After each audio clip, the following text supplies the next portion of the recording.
Hello class, today we're going to talk about chapter 8, Nationalism.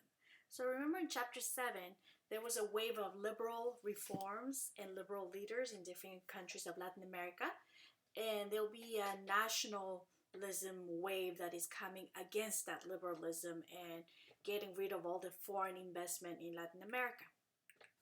So let's get started. For nations to be united, they needed a positive sense of national identity. And colonial period race mixing was negative. Then independence-minded Creoles went into nativism, but nativism faded away after the Spanish and Portuguese were taken out of America. The new nationalists were urban middle-class people, recent immigrants or racially mixed heritage. So the mixed heritage will be the new norm and the new national identity. They wanted collective respect with psychological independence from Europe. So nationalists want the public welfare of everybody, supported people across the whole social spectrum, and take care of their own. Remember, take care of everybody, including the people at the top as well as the people at the bottom. The mixed races were celebrated. So mixing of indigenous, European, and African genes. So you have the mestizos, which are indigenous and European, and also the mulatto, which is African and European. So here you have an example of a poet from Cuba. His name is Nicolás Guillén, and he writes a poem that is called Ballad of the Two Grandfathers. One grandfather is a slave, and the other one is a conquistador. And he's elevating both races, creating the mixed race that we have in Latin America. Now, racial identity is seen as a positive way, and the contemporary novelists use African and indigenous themes during this time. Nationalists take power. So the Mexican Revolution outbreaks in 1910, and Porfirio Diaz was old. And all the reformers now backed up presidential candidate Francisco Madero. Madero got jailed and exiled by Porfirio Diaz, and he got really radical. So he talked about returning the lands to the indigenous communities. In Anenecuilco, a leader, his name was Emiliano Zapata, he allied his own uprising with Madero's national movement. And you have the image of the revolutionaries with the broad sombrero, the black mustache, the belts with the bullets, the cartridges across his chest, riding the white stallion. And you can see the image of Emiliano Zapata right here. He became the icon of the Mexican Revolution, and he was the many leaders, local leaders of these rebellions that were happening against the liberalism.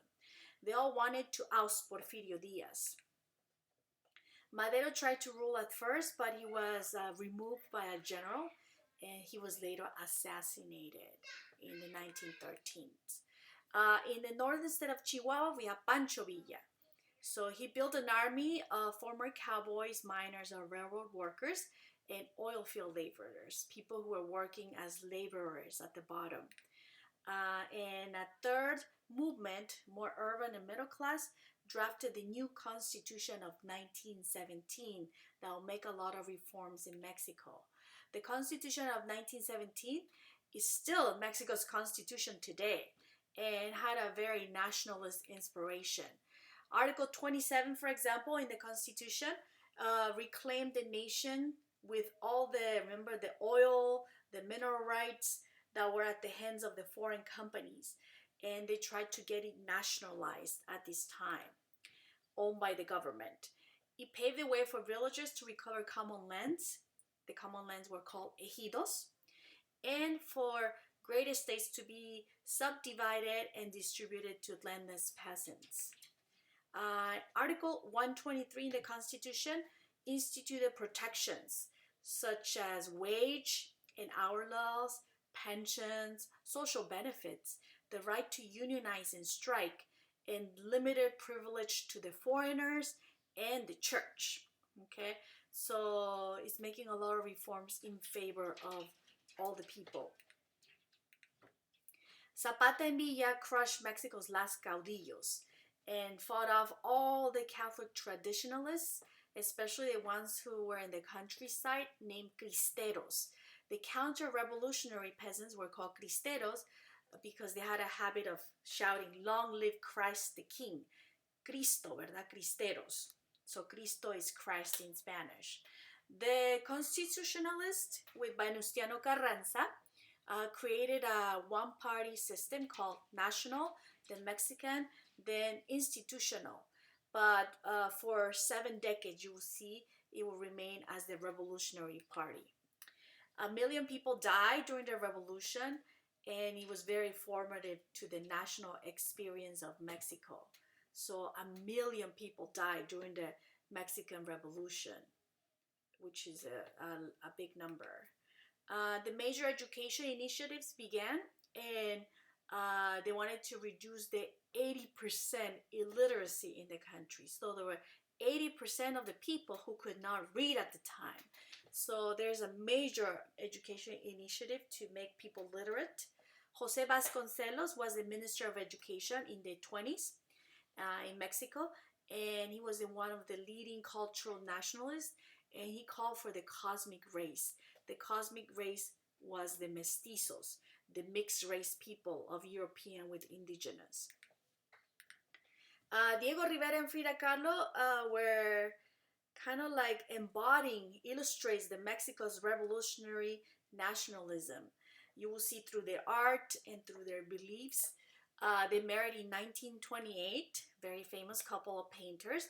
Diego Rivera painted murals in the Ministry of Public Education, and you see scenes of open air schools and indigenous peasants dividing land won by the revolution. And from the 1929 to 1930, he painted the National Palace. It's where the president, works. And with the images of Aztec Tenochtitlan, colorful bustle images that show the Spanish conquest as greedy and, hypocritical and having a bloodbath. You can see in this painting right here that Cortés is resembling a troll. He looks green, and looks on the way the conquerors slaughtered, enslaved, and they would just take the gold from the people of Mexico. So if you go to the National Palace today, you can see a beautiful mural that is 3 stories high as you go through the stairways, and it really tells the history of Mexico from the conquest to the 1900s, to the Industrial Revolution and all that. It's amazing. I remember going and seeing this mural when I was there in Mexico City, and I was in awe. I was just staring for the mural for 30 minutes at different levels in the stairway, so you can see the details of the history of Mexico painted in one mural. It's amazing, by Diego Rivera. So one day you guys have to go and see it in Mexico City. Frida Kahlo painted small self-portraits. You know that she had a very traumatic life. She had polio as a girl, so they say one leg was like thinner and shorter probably than the other leg, so she always wore long skirts. If you see, she wears those like long, like typical Mexican dresses, and she had a horrible traffic accident where the pole from the cable car went through her pelvis, and it shattered a lot of her bones, and she had to do a lot of surgeries. See what she was on bed on a brace, for a year or something, a long time. That's how she started painting from her bed, because she couldn't move. She was in bed all day. She couldn't move at all. And she asked for canvases that you can do as you're laying down. She got one of those and started painting her own pains, her own suffering, I guess. Very internal, very personal. Many of her paintings show all her miscarriages. She really tried to have a baby with Diego Rivera, but she was not able to because of her pelvis being shattered, and she had a lot of miscarriages, and she would paint a lot of that. And also a lot of the pain that she got from her husband, Diego Rivera, who was very unfaithful. He even had an affair with his sister, Cristina, which is really sad. So she explores the private world of pain, but also a lot of humor and fantasy, and she really embodies that nationalism, the mix of European and indigenous culture, because she was a mestizo. Her father was European and her mother was from Mexico, and she shows the family tree of the indigenous and European background, as you can see in this painting. That she shows that family tree of mixed heritage, which mestizo is the new identity in the nationalist movements. She expressed her nationalism in personal ways: traditional hairstyle, pre-Columbian jewelry, folk Tehuana dress in southern Mexico. So you can see Las Dos Fridas. This is the pain that she suffered when Diego Rivera was unfaithful to her. And here's over here in her hand is a painting, a portrait of Diego Rivera, and how much she's suffering. You can see through the blood, like her blood in her heart, the vein that connected her heart is hurt. So you can do page 26 of the handouts, and maybe, like go over this. As Mexican European represented, you have the European with the white dress and the Mexican on the right hand side, and the heart, it's cut. The veins are cut. And the mini portrait of Diego Rivera, you have the full hearted with Diego, but over here is without Diego. So she really loved her husband. The causes of her suffering. Everything national became fashionable, like the folk music, like corridos, jarabes, which is a Mexican dance, and corridos are folk music. And national dishes like tamales, mole, old-style street theater, like carpas and artisan objects became very fashionable during this time.